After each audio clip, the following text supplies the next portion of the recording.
అయితే ప్రస్తుతం మీరు రియల్ ఎస్టేట్ ముందుతో పోలిస్తే ఇప్పుడు డౌన్ అయ్యింది అని చెప్తున్నారు. అయితే ఇప్పుడు హైదరాబాద్లో కొనాలి అంటే ఏ ఏరియాలో కొంటే మంచిది అంటారు? అసలు కొనొచ్చా లేదా? కొనొచ్చండి. హైదరాబాద్లో కొనకపోవడం ఎందుకు? Hyderabad is a very golden city for real estate. Fast 10 yearsలో అదే అయింది, అంత ముందుకైనా అదే ఉంది, ఫ్యూచర్ కూడా అదే. ఇప్పుడు ఎందుకంటే మేబీ నెక్స్ట్ ఇండియాకి సెకండ్ మన రాజధాని అయ్యే చాయిస్ కూడా హైదరాబాద్కి ఉందన్నమాట. అన్ని ఫెసిలిటీస్ కానీ దానికి ఒక అన్ని హైదరాబాద్కి ఉంది. సో హైదరాబాద్లో కొనడం బెటరే. కాకపోతే చూసుకోవాలి, నేను అనేది అదే అనమాట. ఏంటంటే ప్రాపర్టీ మనం 50 years చరిత్ర తెలుసుకోవాలి దాని గురించి. ఏదైనా సరే ఎక్కడ ఉన్నా సరే, హైదరాబాద్ అని కాదు, ఎక్కడ ఉన్నా సరే దాన్ని 50 ఏళ్ళ చరిత్ర తీసుకుంటే ఏంది అది, ఎట్లా వచ్చింది ల్యాండ్, గవర్నమెంట్ ల్యాండా, ప్రైవేట్ ల్యాండా, 50 ఏళ్ళ బఫర్ జోనా, మధ్యలో ఏమైనా మార్పులు చేర్పులు ఏమైనా జరిగినాయా, కొన్ని ఉంటాయి అన్నమాట. సో ఇవన్నీ తెలుసుకొని కొంటే ఏం కాదు, ప్రాబ్లమేటిక్ ఏమి ఉండదు. ఈ తెలుసుకోకుండా ఎక్కడ ఉన్నా ప్రాబ్లమే. ప్రాపర్టీ గురించి ఇన్ఫర్మేషన్ లేకుండా ఎక్కడ ఉన్న ప్రాబ్లమే అది. హైదరాబాద్ అని కాదు, ఎక్కడ ఉన్న ప్రాబ్లమే, ఢిల్లీలో ఉన్న ప్రాబ్లమే, ముంబైలో ఉన్న ప్రాబ్లమే, ఎక్కడ ఉన్న ప్రాబ్లమే అది. సో క్లియర్ కట్ ఇన్ఫర్మేషన్ ఉందనుకో, క్లియర్ టైటిల్ క్లియర్ ఉందనుకో, సో వాళ్ళు కొనవచ్చు. హైదరాబాద్లో 100% ప్రైజెస్ అయితే ప్రాఫిట్స్ మంచిగానే ఉంటాయి.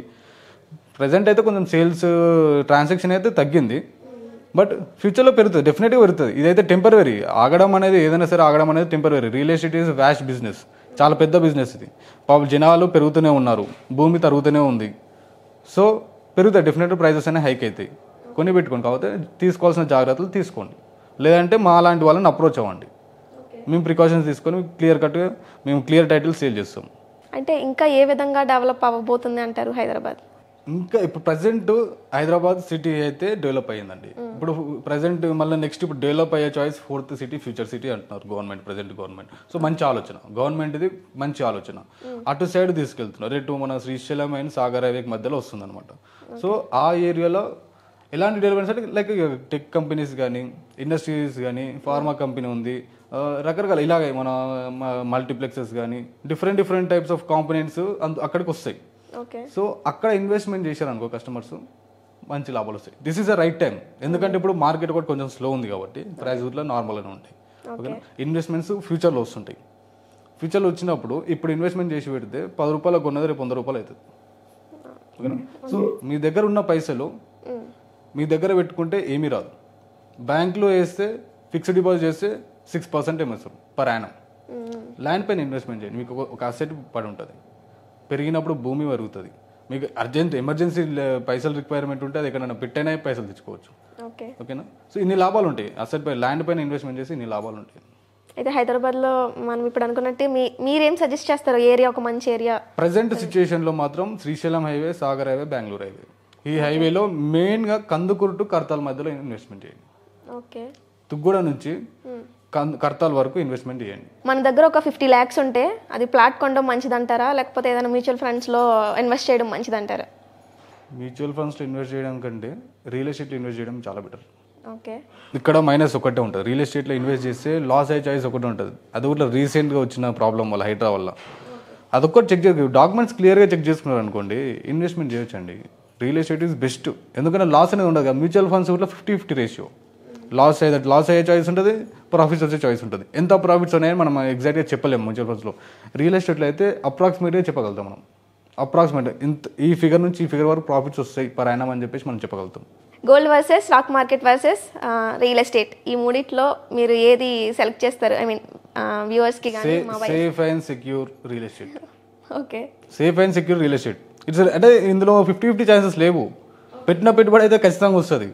స్టాక్ మార్కెట్ కానీ gold okay, gold is okay, but మరి ఇంత ప్రాఫిట్స్ ఉండవు కదా. గ్రాడ్యువల్ రియల్ ఎస్టేట్లో అంత ఇప్పుడు రియల్ ఎస్టేట్లో అనుకో, ఇవాళ 10 రూపాయలు ఉన్నది రేపు 100 రూపాయలు కావచ్చు, లేదంటే 1000 రూపాయలు కూడా కావచ్చు, చెప్పలేదు.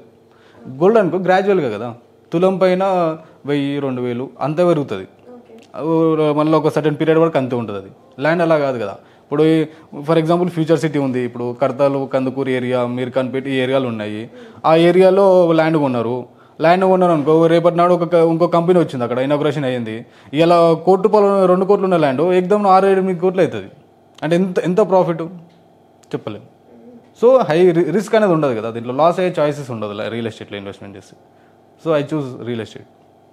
అంటే మనం ఇప్పటి వరకు మాట్లాడుకున్నాం కొంచెం ఈ మోసాలు కానీ ఇప్పుడు జరుగుతున్నాయి, హైడ్రా కానీ ఫ్యూచర్లో కూడా జరగవు అని మనం ఖచ్చితంగా చెప్పలేం. దాన్ని అలాంటప్పుడు గోల్డ్ ఇంకా బెటర్ ఆప్షన్ ఏమో కదా. ఇక గోల్డ్ బెటర్ ఆప్షనే, మీరు అన్నట్టు గోల్డ్ బెటర్ ఆప్షనే, కానీ ఎక్కువ ప్రాఫిట్స్ రావాలంటే రియల్ ఎస్టేటే. రియల్ ఎస్టేట్లో నేను చెప్పేది అదే. ఇక్కడ నేను అనేది ఏమంటున్నా అంటే అక్కడ లాస్ వచ్చేది.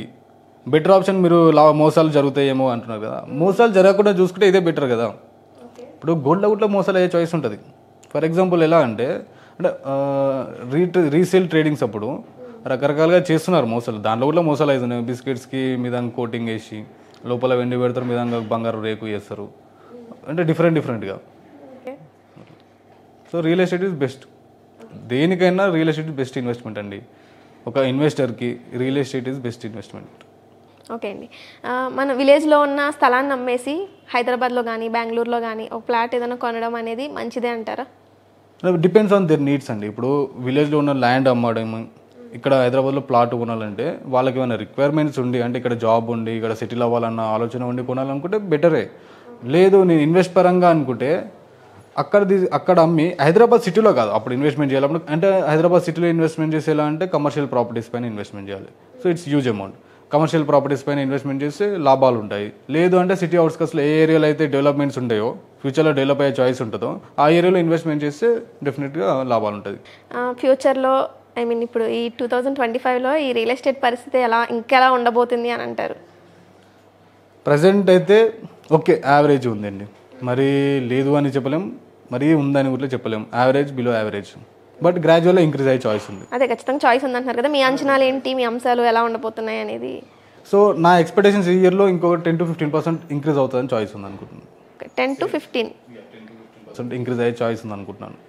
ఇంకొంచెం గవర్నమెంట్ ఇంకొంచెం శ్రద్ధగా పనిచేస్తే, కొంచెం ఇన్వెస్టర్స్ని తీసుకురాగలిగితే డెఫినెట్గా 10 to 15% ఇంక్రీజ్ అయ్యే చాయిస్ ఉంది.